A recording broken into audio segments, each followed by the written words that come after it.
So I just saw Dawn of the Planet of the Apes, and it was really, really good. I don't usually talk about film. I don't usually do reviews of films unless I, definitely have something to say. Like I saw How to Train Your Dragon 2 recently, and it's good. It was good. I liked it, but I didn't really have much to say other than I thought it was good. This film surprised me so much. I was not expecting to love it as much as I did. Now, I really did like the first one, Rise of the Planet of the Apes, but I thought in that film, the ape stuff I really like, with Caesar and all the motion capture stuff, and I think it's great, but some of the human characters, like, James Franco's character and his girlfriend, I thought were, like, really dull, and just, just probably really brought down what was otherwise a really good film. This film completely blows that film out of the water. It is so good. I go so far as to say probably it's up with X-Men Days of Future Past as my favourite film of the year. At least of this, sort of style. At least of the summer blockbusters. And probably one of the best summer blockbusters I've seen in the past 4 years. So, I really liked it. The main thing I really liked about it is the lack of, like, 2D, two-dimensional characters. You find this a lot in these big Hollywood blockbusters, especially films like Avatar, where you have, like, the good guys are good, bad guys are bad. There's no moral, ambiguous characters. Now, with some films this works, like, for instance, the Lord of the Rings films are very much like that. They do have some morally ambiguous characters, but for the most part the good guys are good and the bad guys are bad. But it works because that's sort of like a fantasy narrative.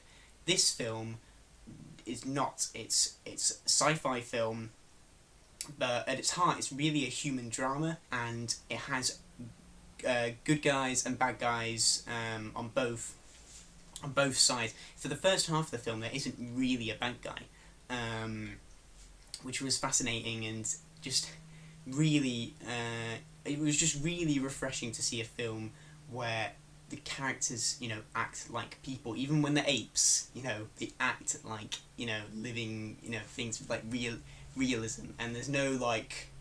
I mean, I suppose there was one character who was sort of,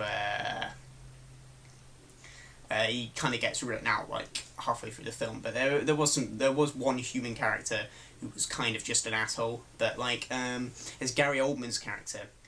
And he's, you'd expect him to just be, like, the general in Avatar, like, oh, we hate apes, let's kill them because we're bad people. But, like, no, he's a very sympathetic character who has real motivations for what he does, and he's very justified. Even the main villain, who is really is a real bad guy,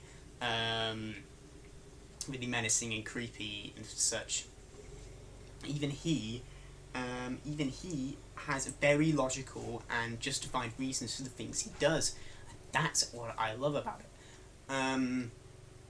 Caesar is probably one of my favourite characters. After this film, probably one of my favourite characters in film in general. Andy Serkis gives such a wonderful performance.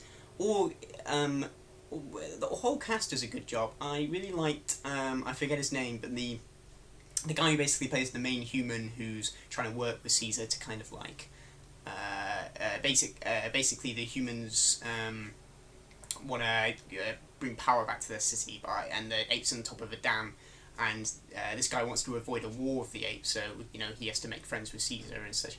And he was really good. I really liked him. I really liked his family. He does have a son, but he's not like an annoying whiny kid. He he's a teenager, so he's not like a whiny teenager. Just great all round. The motion capture is great.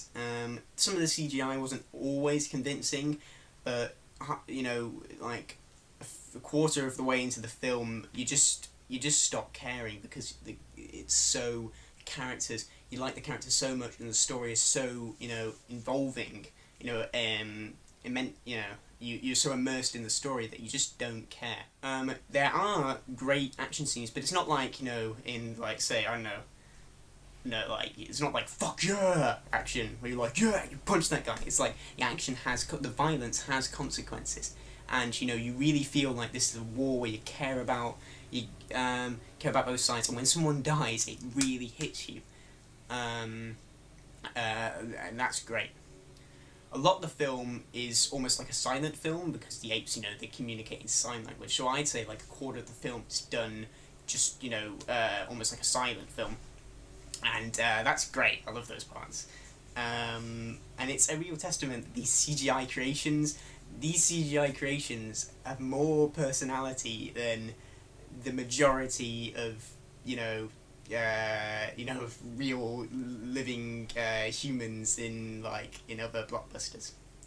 So when you're thinking of going to the cinema, instead of seeing this film, that piece of crap, why don't you go? You should go see this film, or this film, or if it's still in cinemas, go see this film, because honestly, the cinema costs so much these days that you really want to have a guarantee to have a good time. And if you see this film, unless I don't know, if you're just a guy who looks for action in his films, you might be bored by the first half, I suppose. But if you are looking for a better story, a more sophisticated and immersive story in your summer blockbuster, definitely go see this film. I'd say it's probably one of the best of the year. Thank you. This was Isaac's Movie Page, and thank you for watching.